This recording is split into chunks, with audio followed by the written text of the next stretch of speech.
BJP Janasena టెంపరే తెలుగుదేశాన్ని గెలిపించింది ఇక్కడ. ఎందుకని? భారతీయ జనతా పార్టీ దేశవ్యాప్తంగా వచ్చిన టెంపర్ దక్షిణాదిలో బాగా టెంపర్ వచ్చింది.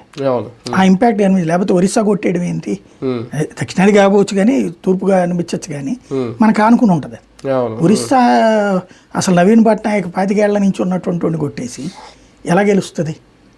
అదే సందర్భంలో కర్ణాటక సీట్లు గట్టిగా తెలుగుదేశం ఇదే కాంగ్రెస్ పార్టీ అధికారంలో ఉన్నటువంటి తెలంగాణను కర్ణాటకలో 300 సీట్లు ఇల్లే కొట్టారు కదా. కాబట్టి ఆ ఇంపాక్ట్ ఇదంతా పనికొచ్చింది. కేరళలో ఒక సీటు కొట్టింది కదా, దక్షిణాది కొంత ఆదుకుంది మొన్న ఒక రకంగా. ఆంధ్రాలో 3 సీట్లు రావడం అయినా ఇది మీరు వీళ్ళకేంటి 21కి 21 వచ్చినాయి, బీజేపీకి 10కి 8 వచ్చినాయి. అంటే 80% స్ట్రైక్ రేట్, వాళ్ళది 100% స్ట్రైక్ రేట్. తెలుగుదేశాన్ని 70 లెక్క వస్తుంది.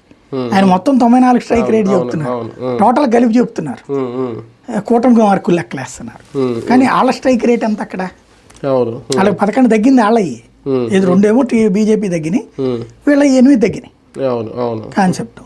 కానీ ఆంధ్రప్రదేశ్ వరకు చూసుకుంటే సార్, జనసేన తెలుగుదేశం పార్టీ జనాల్లో ఇంకా నిరూపించుకోవాలి. ఆ నిరూపించుకునే సమయం కిల్ అయిపోద్ది, తగ్గిపోద్ది. రేపొద్దున మళ్ళీ కష్టం అవుదా నిజంగా 27 తర్వాత కానీ వచ్చేస్తే? 2 కాన్సెప్ట్లు అండి. డెవలప్మెంట్ అన్న కాన్సెప్ట్తో వీళ్ళు వచ్చారు. సంక్షేమ పథకాలు అన్నటువంటిది కూడా చెప్పారు.